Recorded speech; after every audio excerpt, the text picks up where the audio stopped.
Pendidikan merupakan sebuah upaya memajukan kehidupan manusia dan memajukan kehidupan sebuah bangsa.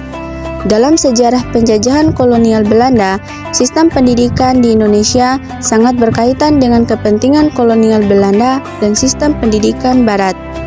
Wiratmoko mengungkapkan bahwa sistem pendidikan pada masa pemerintahan kolonial yang berorientasi pada kepentingan Belanda dapat menyebabkan kesenjangan yang besar terhadap masyarakat Indonesia. Ki Hajar Dewantara menilai sistem Barat kurang tepat bagi pendidikan di Indonesia. Oleh sebab itu, ia memunculkan sistem Among, sebuah sistem yang berbanding terbalik dengan sistem Barat atau sistem Belanda pada masa itu.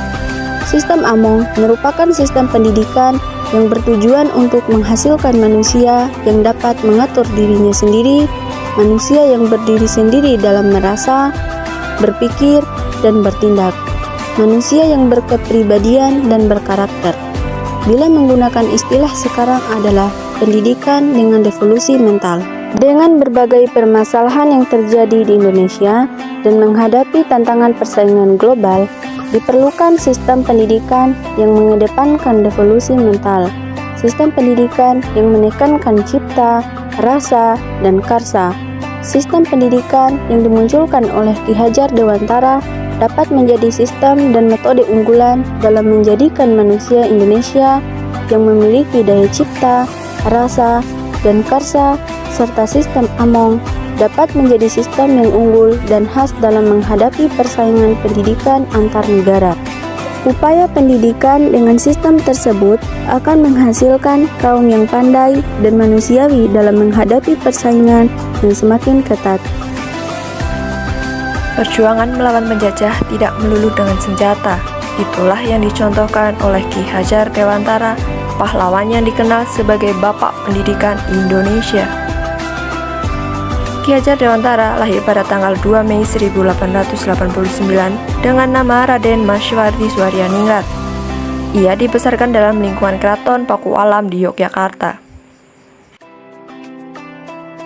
Terlahir di kalangan bangsawan, Suwardi kecil sempat bersekolah di Stovia atau sekolah dokter di Batavia. Namun karena kondisinya yang sakit-sakitan, ia tidak menamatkan pendidikannya. Suwardi muda kemudian bekerja sebagai jurnalis di beberapa surat kabar, seperti Utusan Hindia dan Kaum Muda. Selain menulis, ia juga aktif berorganisasi. Pada tahun 1912, Suwardi bersama Dosdekker dan Cipto Mangunkusumo mendirikan partai politik pertama di Hindia Belanda yang bertujuan untuk mencapai kemerdekaan bangsa Indonesia.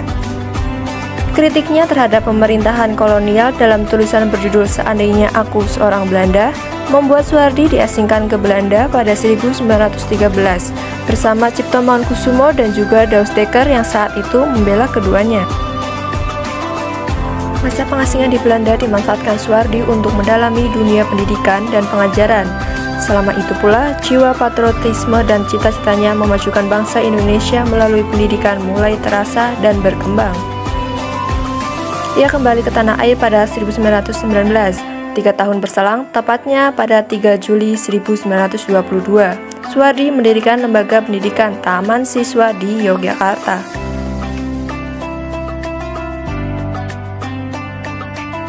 Sekolah ini bertujuan memberikan kesempatan dan hak pendidikan yang sama bagi para rakyat Indonesia, seperti yang dimiliki para priai atau orang-orang Belanda. Ia pun melepas nama kebangsawannya dan menggunakan nama Ki Hajar Dewantara agar perjuangannya lebih mudah diterima masyarakat. Setelah Indonesia merdeka, pada 1945 Ki Hajar Dewantara diangkat sebagai Menteri Pendidikan, Pengajaran, dan Kebudayaan yang pertama di Indonesia. Ki Hajar Dewantara wafat pada tanggal 26 April 1959 di Yogyakarta. Pada tanggal 16 Desember 1959, hari kelahirannya ditetapkan sebagai Hari Pendidikan Nasional. Ki Hajar Dewantara juga menciptakan 3 buah semboyan yang sampai saat ini masih digunakan di dunia pendidikan. Ketiga semboyan itu adalah Ing Arso Sungtulodo, Ing Madyo Mangunkarso, Tutwuri Handayani, yang berarti di depan memberi contoh, di tengah memberi semangat, dan di belakang memberi dorongan. Ketiga semboyan Ki Hajar Dewantara itu kemudian menjadi semboyan dalam pendidikan di Indonesia. Bahkan bagian dari semboyan ciptaannya yaitu Tutwuri Handayani menjadi bagian dari logo Kementerian Pendidikan dan Kebudayaan.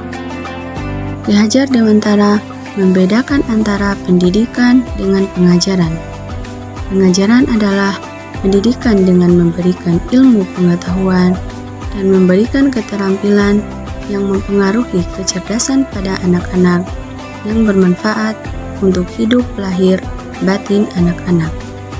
Sementara yang dinamakan pendidikan menurut Ki Hajar Dewantara adalah upaya kebudayaan yang berasaskan peradaban untuk memberikan dan memajukan tumbuhnya budi pekerti, kekuatan batin, karakter, pikiran, intelek, dan tubuh anak yang selaras dengan dunianya. Ki Hajar Dewantara 1957 mengemukakan bahwa tujuan pendidikan adalah memajukan kesempurnaan hidup, yaitu kehidupan anak yang selaras dengan alam dan masyarakatnya. Oleh sebab itu, pendidik menuntun anak pada kehidupan yang selaras dengan alam dan masyarakatnya. Asas-asas pendidikan. Pasal 1. Dasar kemerdekaan bagi tiap-tiap orang untuk mengatur dirinya sendiri. Pasal 2. Masih berkaitan dengan dasar kemerdekaan. Pasal 3. Harus berdasarkan kebangsaan dan menuju ke kemanusiaan. Pasal 4. Dasar kerakyatan yang mementingkan penyebaran pendidikan dan pengajaran kepada seluruh masyarakat. Pasal 5. Jangan menerima bantuan yang dapat mengikat diri, baik berupa ikatan lahir atau batin. Pasal 6. Keharusan untuk membiayai sendiri segala usahanya. Pasal 7. Dengan keikhlasan dan kesucian hati mendidik anak-anak dengan sistem AMONG. Dalam sistem pendidikan terdapat dasar pendidikan, yaitu yang pertama adalah kebangsaan. Dalam dasar kebangsaan, Ki Hajar Dewantara menekankan bahwa taman siswa tidak boleh bertentangan dengan kemanusiaan. Taman siswa justru harus menjadi bentuk nyata kemanusiaan itu. Ki Hajar Dewantara kembali menekankan bahwa azas ini tidak berarti membangun permusuhan dengan bangsa lain, tetapi memiliki rasa satu dengan bangsa sendiri, satu dalam suka dan duka, dan rasa satu dalam mencapai kebahagiaan hidup seluruh bangsa. Dalam pendidikan berarti bahwa manusia harus sanggup untuk belajar menuntut ilmu dan keluhuran budi pengerti bagi dirinya sendiri.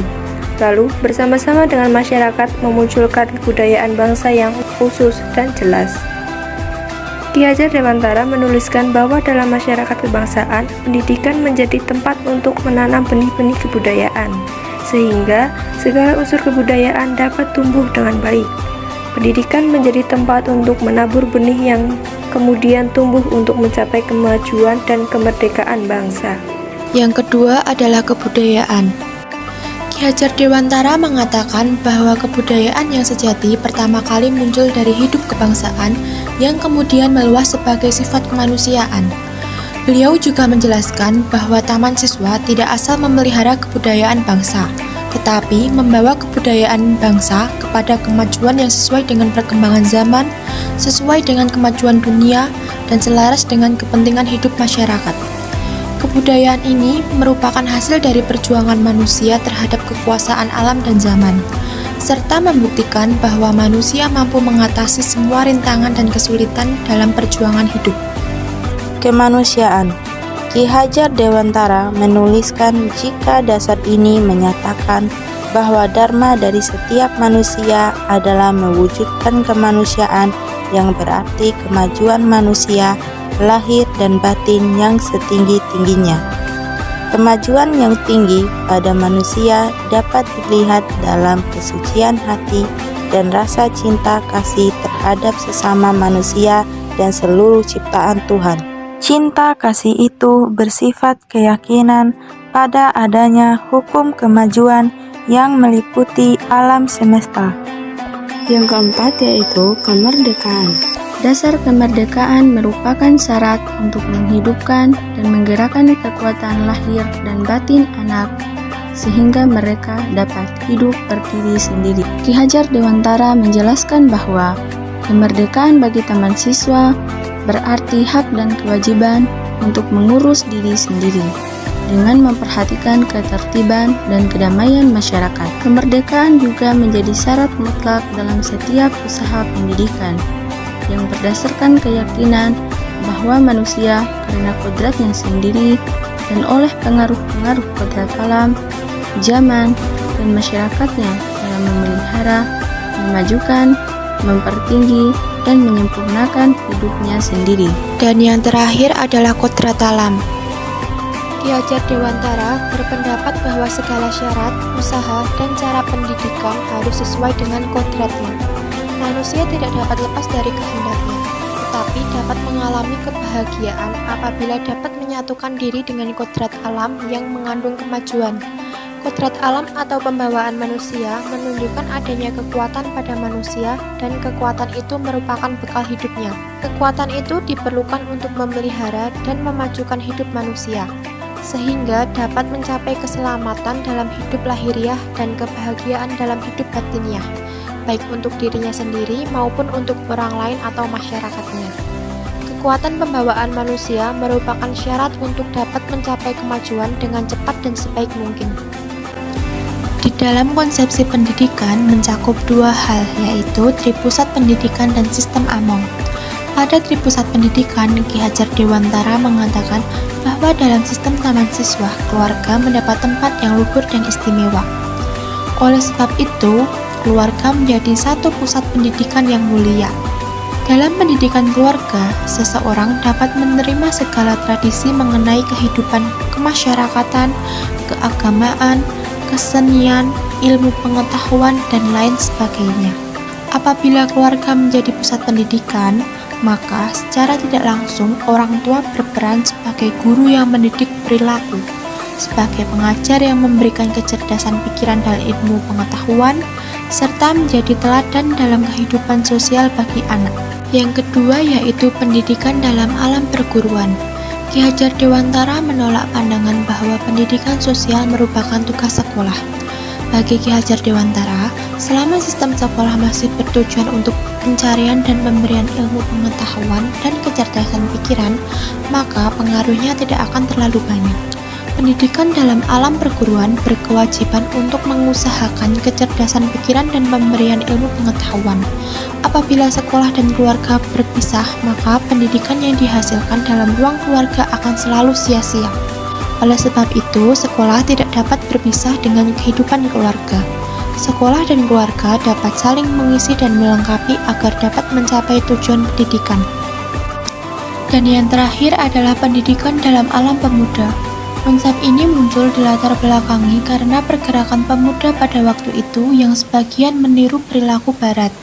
Pada masa pergerakan kemerdekaan, pergerakan pemuda tampak memisahkan antara anak-anak dan keluarganya. Ki Hajar Dewantara melihat hal tersebut sebagai sesuatu yang berbahaya, misalnya tidak selesainya pendidikan budi pekerti. Oleh sebab itu, Ki Hajar Dewantara memasukkan pergerakan pemuda sebagai pusat pendidikan. Pergerakan pemuda merupakan dukungan yang besar bagi pendidikan, baik yang menuju pada kecerdasan jiwa maupun budi pekerti, serta yang menuju pada perilaku sosial. Pendidikan dalam alam pemuda sama halnya pada kemerdekaan yang memberikan kemerdekaan dalam batasan tertentu. Konsepsi pendidikan yang kedua adalah pendidikan sistem Among. Lahirnya sistem Among sangat berkaitan dengan keadaan pendidikan yang dipengaruhi oleh sistem Barat, yaitu perintah, hukuman, dan ketertiban. Sistem tersebut menyebabkan anak selalu hidup berada di bawah paksaan dan hukuman yang tidak setimpal dengan kesalahannya. Ki Hajar Dewantara menilai bahwa jika meniru cara yang demikian, maka tidak akan dapat membentuk seseorang yang memiliki kepribadian. Oleh sebab itu, sistem pendidikan yang dikedepankan adalah pendidikan yang tidak memakai cara pemaksaan, tetapi dengan momong, among, dan ngemong. Menurut Ki Hajar Dewantara, pendidikan harus menjunjung tinggi sukacita dan membuka kekuatan pikiran dan mata anak. Hal tersebut merupakan alasan Ki Hajar Dewantara untuk mengedepankan pendidikan dengan sistem Among. Konsep pendidikan Ki Hajar Dewantara dalam sistem Among didasarkan pada dua asas, yaitu yang pertama, kodrat alam yang menjadi syarat untuk menghidupkan dan mencapai kemajuan dengan secepat-cepatnya dan sebaik-baiknya. Yang kedua, asas kemerdekaan yang menjadi syarat untuk menghidupkan, menggerakkan, dan mengembangkan kekuatan lahir dan batin anak, sehingga menjadi pribadi yang kuat, berpikir, dan bertindak merdeka. Dalam sistem Among, ia sangat mengedepankan asas kemanusiaan, sehingga anak-anak harus diberikan kebebasan dan kemerdekaan yang terbatas oleh tuntutan kodrat alam dan menuju ke arah kebudayaan. Lefebvre menjelaskan bahwa sistem Among mengutamakan mendidik murid menjadi manusia yang berdiri sendiri dalam merasa, berpikir, dan bertindak.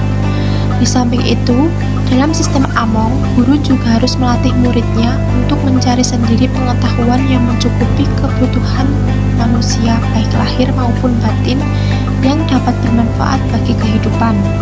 Sistem Among juga bertujuan untuk menyempurnakan hidup anak-anak sesuai dengan kodratnya sendiri, sehingga mereka dapat menjadikan hidupnya bermanfaat bagi masyarakat umum, dan dengan sifat mereka yang luhur, dapat membangun kekuatan bangsa yang kemudian mendukung kemajuan dunia. Dari paparan di atas dapat diambil beberapa kesimpulan, yaitu: pertama, Ki Hajar Dewantara membedakan antara pendidikan dengan pengajaran. Pendidikan merupakan upaya kebudayaan yang berasaskan keadaban untuk memberikan dan memajukan tumbuhnya budi pekerti, kekuatan batin, karakter, pikiran intelek, dan tubuh anak yang selaras dengan dunianya. Sementara pengajaran adalah pendidikan yang memberikan ilmu pengetahuan dan memberikan keterampilan yang mempengaruhi kecerdasan anak. Kedua, pendidikan Ki Hajar Dewantara yang menjadi taman siswa adalah Panca-Dharma kebangsaan, kebudayaan, kemanusiaan, kemerdekaan, kodrat alam. Panca-Dharma tersebut merupakan kristalisasi dari asas taman siswa 1922 yang kemudian disebut sebagai dasar-dasar 1947. Ketiga, penulis melihat ada dua konsep penting, yaitu Tripusat Pendidikan dan Pendidikan Sistem Among. Masing-masing dari Tripusat Pendidikan memiliki kewajiban, yaitu: pertama, keluarga mendidik budi pekerti dan perilaku sosial. Kedua, perguruan sebagai tempat mencari dan memberikan ilmu pengetahuan di samping kecerdasan intelektual. Ketiga, pergerakan pemuda menjadi wilayah merdekanya pemuda untuk melakukan penguasaan diri yang sangat perlu bagi pembentukan watak. Sementara pendidikan sistem Among merupakan pemberian kemerdekaan dan kebebasan pada anak atau murid untuk mengembangkan bakatnya sehingga mereka dapat menjadikan hidupnya bermanfaat bagi banyak orang. Dalam sistem Among, anak-anak harus dibiasakan untuk mendisiplin diri, untuk mencari dan belajar sendiri.